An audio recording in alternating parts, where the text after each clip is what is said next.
about to hear is true. The names have been changed to protect the innocent. Fatima Cigarettes. Best of all, king-size cigarettes brings you Dragnet.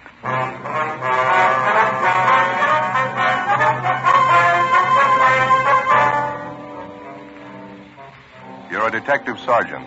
You're assigned a robbery detail. An unidentified armed bandit starts a campaign of jewelry store holdups in your city.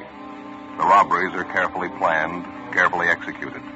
The bandit commits brutal attacks on each of the victims. Your job? Get him.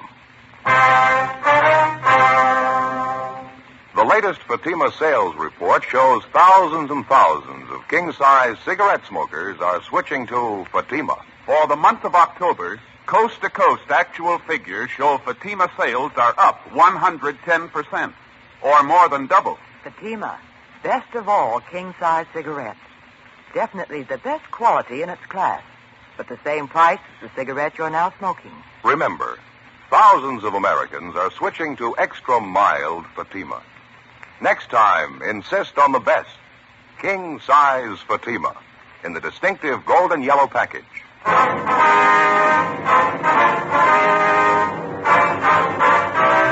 Dragnet, the documented drama of an actual crime. For the next 30 minutes, in cooperation with the Los Angeles Police Department, you will travel step by step on the side of the law through an actual case transcribed from official police files. From beginning to end, from crime to punishment, Dragnet is the story of your police force in action. It was Wednesday, March 10th. It was cold in Los Angeles. We were working the day watch out of robbery detail. My partner's Ben Romero. The boss is Captain Didion. My name's Friday. It was 3:28 p.m. when I got to room 27A. Robbery detail. Joe? Yeah, Ben. Joe, this is Mr. and Mrs. Gordon. Folks would like to have you meet my partner, Sergeant Friday. How do you do? Glad to know you. How are you, Sergeant? Mrs. Gordon, are you feeling any better now? Qu'est-ce qu'il a dit, Robert? Il veut savoir comment tu te sens. Raconte-leur ce que tu sais de grâce. She's a lot better now, Sergeant, thank you. My French isn't very good, but it's a lot better than her English. Cecile's only been over here a couple of weeks. I met her when I was on occupation duty over there. Army, you know. Yeah, I see. Well, we'll try not to keep you long, sir. We got a few questions about the robbery. We think your wife might be able to help us. Well, we'll sure try, Sergeant. Like to help you any way we can. Your wife was the only one in the store besides the clerk at the time of the hold-up. Like to have her tell us everything that happened, if you would, please. Okay. Qu'est-ce qui est arrivé à la bijouterie? Oh oui, je peux leur dire, j'ai tout vu. She says she saw everything that happened, Sergeant. What would you like to know first? Well, how about the hold-up man, Mr. Gordon? Did your wife get a good look at him? Can she describe him for us? Qu'est-il? Peux-tu décrire le voleur? Oh, il portait un veston bleu. C'était un homme aux cheveux bruns, pas trop grands. Says the fellow was wearing a blue coat. He had dark hair. Wasn't a very big man. Mm-hmm. Does she have any idea about how tall he was? Cécile, de quelle taille? C'est-à-dire... Costaud. Comme ça. Il viendrait jusqu'à ton épaule. Il pesait environ 80 kilos. She can't say exactly how tall, Sergeant. Said he'd come up to about here on my shoulder, about 5'8", I guess. She thinks maybe he weighed about 170 pounds. She's not sure. Uh-huh. Would you ask her exactly what happened at the store? That is, as much as she can remember. Sure. Cécile, dis-leur exactement ce qui s'est passé. Eh bien, j'étais au comptoir quand l'homme est entré. Il est allé directement au vendeur, celui qui me servait. Et il avait un revolver dans la main. Well, she says she was standing by the counter, Sergeant, when the hold-up man came in. Uh-huh. Says the fellow went over to the clerk, the man who was waiting on her. Says the fellow had a gun in his hand. Would you ask her to go on, please? Et après, Cécile? Il a forcé le vendeur à lui donner tous les bijoux et les a mis dans un sac de papier. She says the hold-up man made the clerk get up the jewelry. The guy took it and dumped it in a paper bag. Cécile, et après? Puis, sans raison, après avoir obtenu tous les bijoux, il s'est mis à battre le vendeur avec le revolver. C'était terrible, terrible. J'ai commencé à crier, puis il m'a battu. C'est tout dont je me souviens. C'était terrible. Well, after he got all this jewelry in the paper bag, the thief began beating up on the clerk. She says for no reason at all, he began slugging the clerk with a gun he was carrying. Really got nasty with him. Naturally, it scared the wife, and she let out a scream. He turned around and hit her. She says that's all she remembers. She'd sure like to get my hands on that lousy punk. Yeah, I understand how you feel, Mr. Gordon. Could you ask your wife if there's anything else about the hold-up man she remembers? Cécile, te rappelles-tu d'autres choses à propos de cet homme?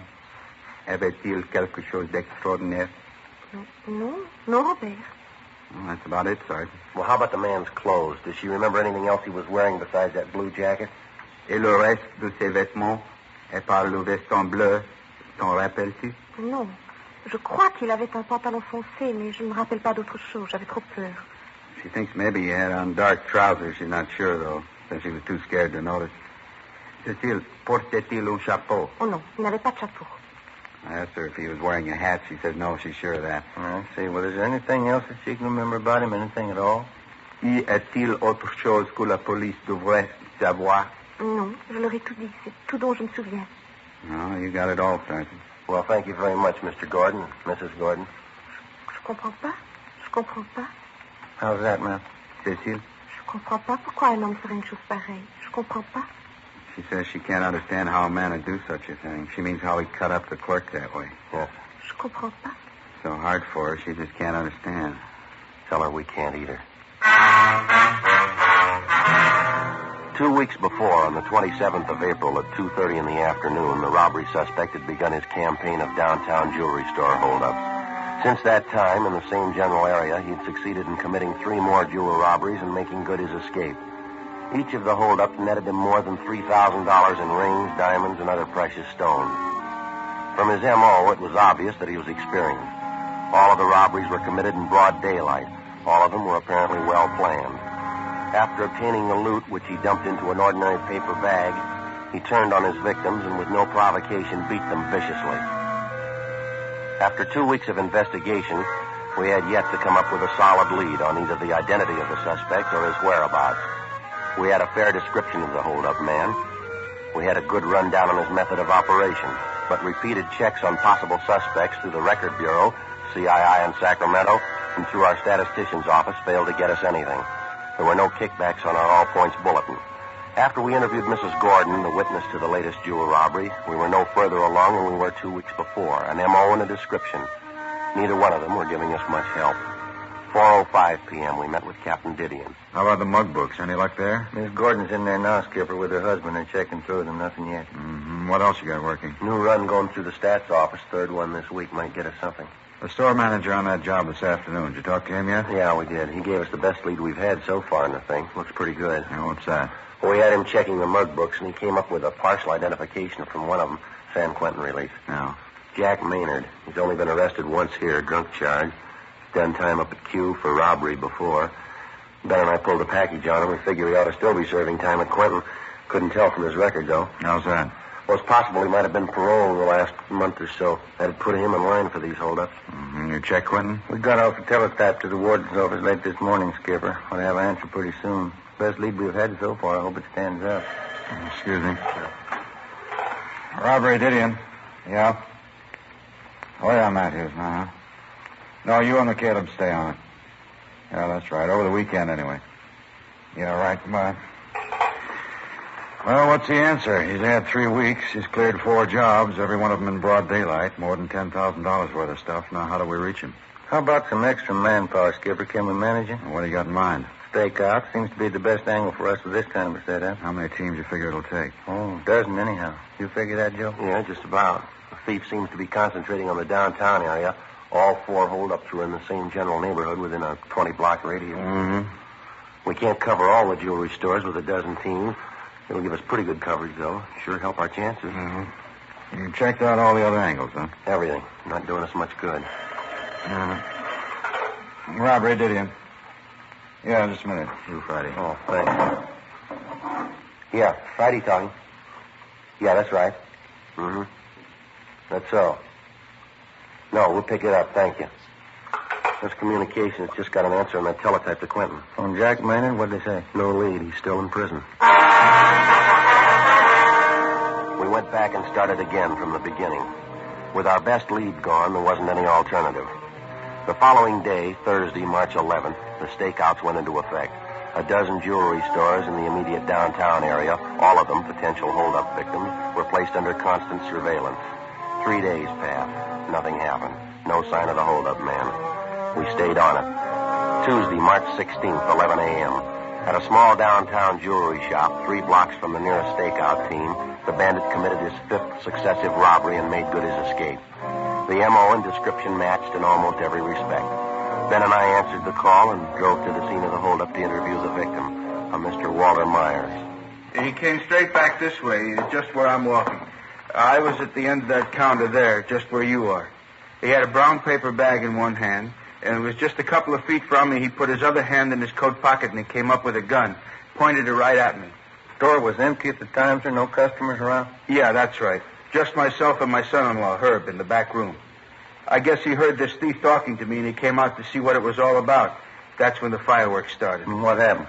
Well, he made Herb line up along the counter right next to me. By this time, he had all the loot he wanted in that paper bag he was carrying.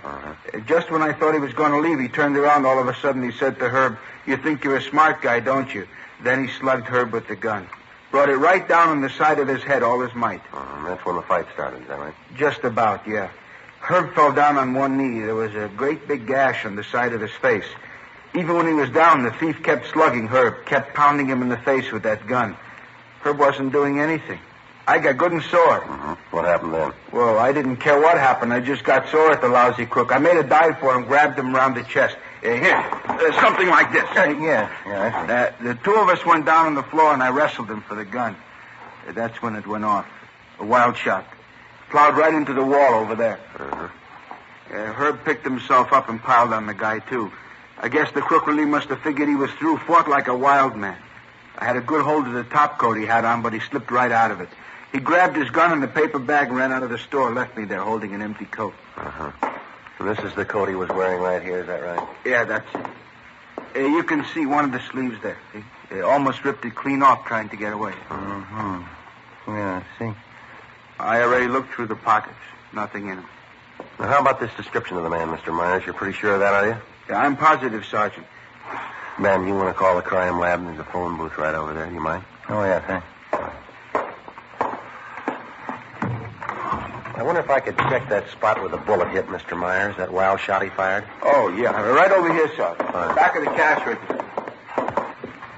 Yeah. Bedded in there pretty solid. Yeah, lucky it was the wall, not one of us. Say, I got a pocket knife here if you want to dig it out. No, sir. We've got a crew on the way out from our crime lab. Ballistics men. They'll take care of it. I would like to take another look at that top coat, the one the thief was wearing. Oh, yeah, sure. I had already looked it over pretty good. Nothing in the pockets. Couldn't find anything. Here. All right, sir. Just an ordinary top coat, isn't it? There's no label on it. No, you're right. There's nothing in the pockets. What is? Did you find something? Oh, no, sir. It feels like a hole in the pocket here. Good sized one. No. Yeah. Crime lab's on the way. Should be here in a couple of minutes. Okay, fine. Anything at all in the coat? Oh, I don't know here. Seems to be a hole in this pocket here. It's possible something might have dropped down into the lining of the coat, maybe. Here, let me hold out that end for you. All right, thank you. Let me hold it up a little. That's fine, right Like there. this? Yeah. Yeah, it feels like something down in here. What is it? Hey, just a minute. I get my hand down in there. See if I can get it. Yeah. Here we are. A scrap of paper. Some writing on it. What is it, Joe? Telephone number. The phone number printed neatly on the scrap of paper was Crestview 92085. There were no other notations. We checked out the number and found that the telephone was installed at 6414 Cordova Drive in the Los Feliz district. After the crime lab crew arrived at the store, Ben and I took the bandit's top coat and drove to the address listed for the phone number, a 12-unit apartment house on the corner of Franklin Avenue and Fairfax. The number turned out to be a public phone booth located in the lobby of the apartment. The manager could tell us nothing. We began checking with the tenants on the first floor of the building. We gave them the description of the jewelry store bandit. We showed them the top coat. They failed to recognize either one. We started on the second floor at the end of the hall. The tenant was a Mrs. Iverson. Do you recognize the description at all, Miss Iverson, mean anything to you? Yes. I'd say it did, Sergeant. Have you tried the apartment next door, Miss King's apartment? Oh, no, ma'am. Why do you ask that? Yes. I'm almost sure of it. Ma'am? I've seen a man who looks like this go in there several times.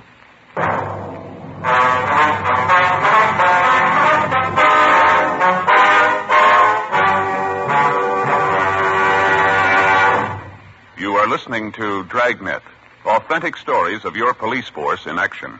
Millions heard it, yet only 52 have written. Starting on Dragnet over 2 months ago, on September 20th to be exact, Fatima made a special money-back offer to more than 10 million listeners. The results? Amazing. Millions heard it, yet only 52 have written. If you smoke king-size cigarettes, listen to Fatima's famous offer. Buy a pack of Fatimas. Enjoy their extra mildness and superbly blended tobaccos. If you're not convinced Fatima is better than the king-size cigarette you're now smoking, just return the pack and the unsmoked Fatimas before January 1st, and we'll give you your money back plus postage. Fatima, Box 37, New York 1. Fatima's latest sales report shows Fatima sales up in every state in America. The month of October, coast to coast, actual figures show Fatima sales up 110%, or more than double. Yes, thousands and thousands of Americans are switching to king-size Fatima. So why wait? Switch to Fatima today. Extra mild. Best of all, king-size cigarettes.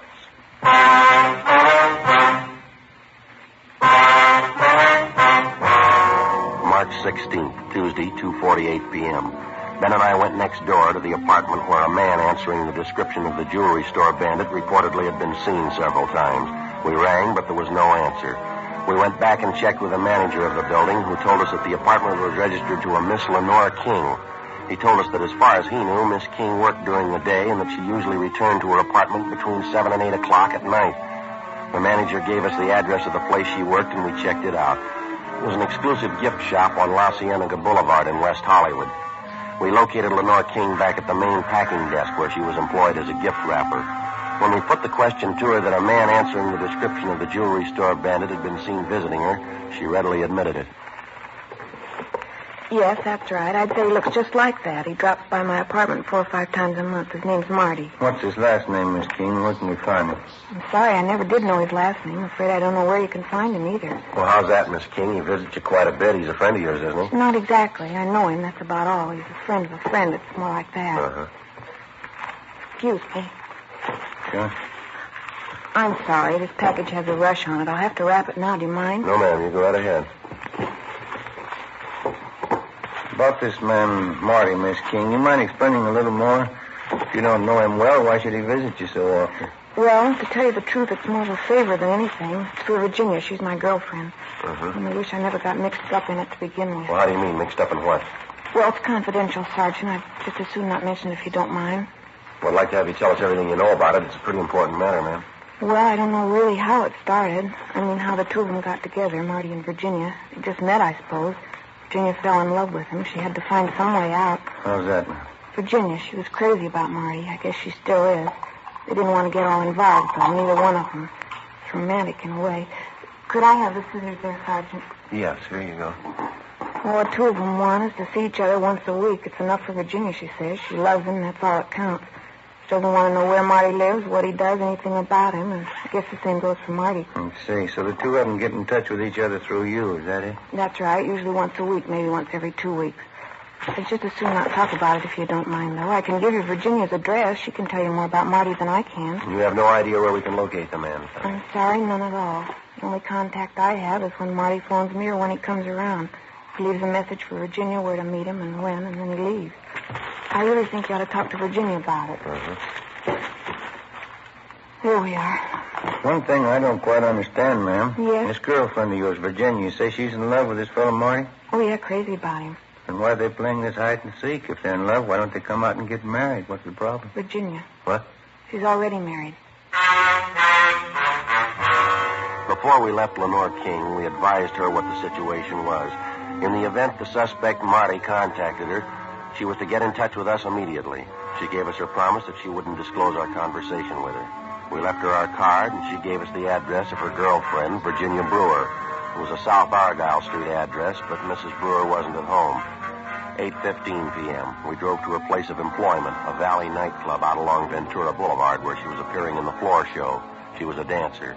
We located her backstage, waiting to go on.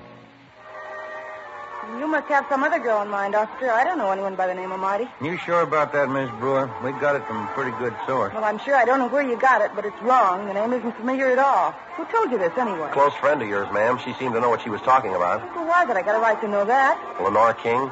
Lenore? Why should she tell you a story like that? We wouldn't know, ma'am, unless it's the truth. Of course it's not the truth. I don't know any Marty. I don't even know what this is all about. Well, she says you know the man, Mrs. Brewer. She says you're in love with him. She seemed to have all the details. Now, is there any good reason why she'd tell lies about you? I don't know. You believe what she told you? Yes, ma'am, we do, unless you can prove it's a lie. I'm sorry. That's my introduction. I have to go on. It's all right, ma'am. We'll wait.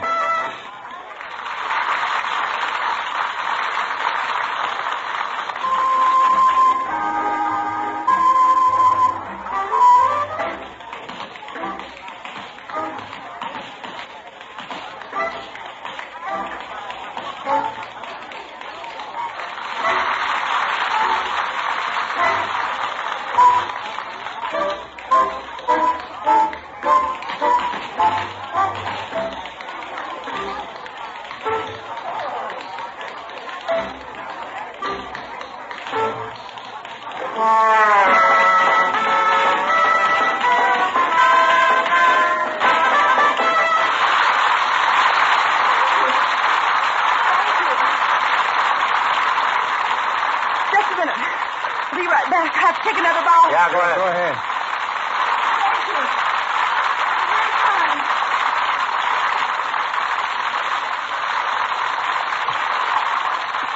You want to come back here, officers?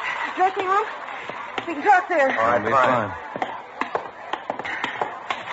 In here. Thank you. Well, I suppose there isn't any point in trying to cover it over. Only one thing I'd like to ask you. Yes, ma'am? My husband doesn't have to know, does he? I mean, whatever there is to this. You don't have to tell the papers, do you? You can keep it quiet. Well, whatever you tell us will be strictly confidential, ma'am. All right. I know Marty. I've known him for 6 months. Lenore wasn't lying.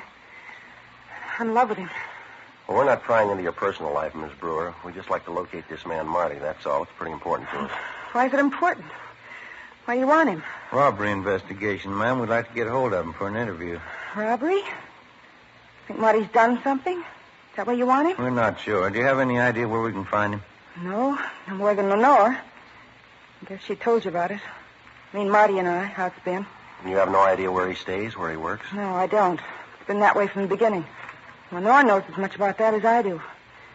Only one way I can get in touch with him, and that's when he leaves a message at Lenore's, or I leave a message. When we first met, Marty and I, that's the way we both wanted it. He didn't want to get all involved. Because of my husband. I didn't either.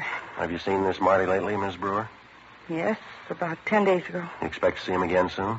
Well, I don't know. I suppose so. He'll leave a message with Lenore if he wants me. That's all I can go on. Well, could you leave a message for him with Lenore? Yes, I suppose so. Have to wait till he calls, though. Uh-huh. Can't you tell me more about it, Sergeant? Why do you want him? What's it about? We're going to have to ask your cooperation, ma'am. Your friend's a robbery suspect. We think he's a pretty good one. Marty? Yes, ma'am. Now, the next time he contacts you, the next time he sets up a date with you, we'd like to know where, we'd like to know when. You think he's guilty? Really think he's done something? Well, he's a suspect, ma'am. That's all we know. I guess Lenore told you. I love him. Love him more than anyone. Won't make any difference. Ma'am? Won't make any difference. I love him. Even if he is guilty, it won't make any difference. The will to him. 8:55 p.m. We continued questioning Virginia Brewer. Before we left, we got her promise that in the event the man known as Marty contacted her, she would notify us immediately. 9:20 p.m. We checked back in at the office and made arrangements to keep the home of Virginia Brewer under constant surveillance, as well as the apartment of her girlfriend, Lenore King. The following morning, we checked with the ballistics men at the crime lab who'd examined the slug which had been taken from the wall of Walter Meyer's jewelry store, the latest of the hold-up man's victims. It was identified as having been fired from a .32 caliber revolver. The slug was marked and filed as evidence. Thorough examination of the top coat which the suspect had left behind at his last hold-up failed to yield any new leads. The jewel trays at the store which had been held up were also checked for fingerprints. A week passed. No sign of the jewel thief. Wednesday, March 24th. I'll grab it. All right. Robert Romero. Oh, yes, ma'am. Mm-hmm. Well, when was that? All right. Fine, yes, ma'am. Thank you.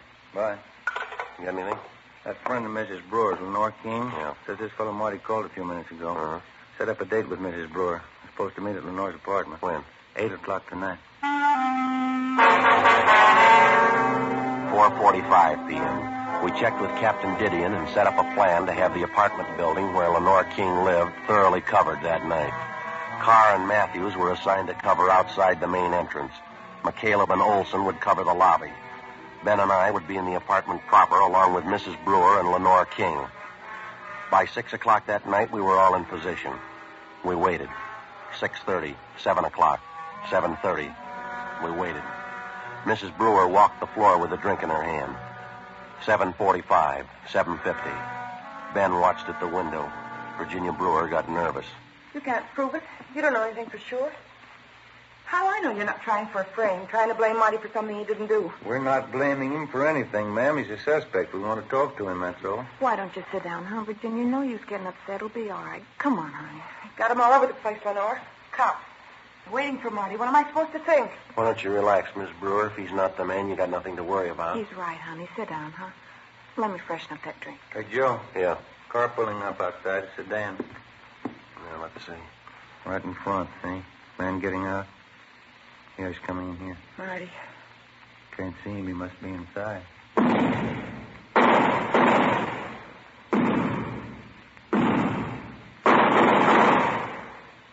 Marty. Marty. Why didn't he tell me? You want to hop downstairs, Ben, see what happened, huh? Yeah, all right. It'll be all right, honey. Take it easy. It'll be all right. I didn't know. I didn't know. Sergeant, why did you do it? Do what, ma'am? Marty, I didn't know about it. We didn't know anything about each other, and this has to happen. Why didn't he tell me? I wouldn't know. I love him. The rest I don't know, but I love him. If he was in trouble, he could have told me. If he loved me, he would have told me. He would have told me everything. Well, I guess maybe you got the answer. What? He didn't love you.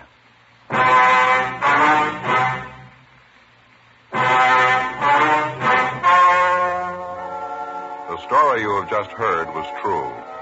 The names were changed to protect the innocent. On June 29th, trial was held in Superior Court, Department 91, City and County of Los Angeles, State of California. In a moment, the results of that trial. Now, here is our star, Jack Webb. Thank you, George Fenneman.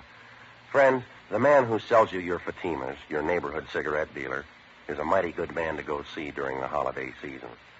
When you drop in, notice Fatima's new poster. It's a reminder that he has Fatimas in smart Christmas cartons. Now, this Christmas season, I'm buying Fatimas for all my friends.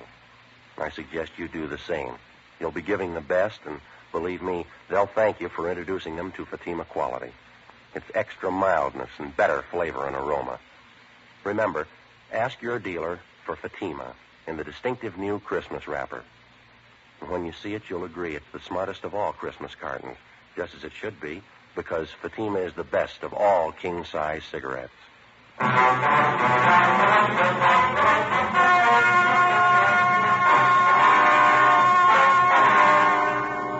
The suspect, Martin Arthur Kessington, was wounded, but not fatally, when he attempted to resist arrest.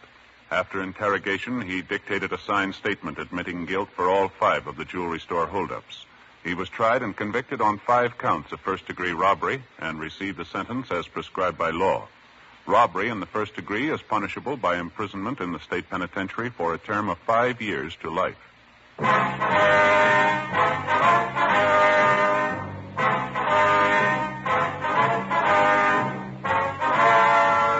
You have just heard Dragnet, a series of authentic cases from official files. Technical advice comes from the Office of Chief of Police W.H. Parker, Los Angeles Police Department. Barton Yarborough is Sergeant Ben Romero. Also heard were Vic Perrin and Virginia Gregg. Script by Jim Moser. Music by Walter Schumann. Hal Gibney speaking. Fatima Cigarettes, best of all king-size cigarettes, has brought you Dragnet, transcribed from Los Angeles. Next, Counter Spy fights international intrigue on NBC.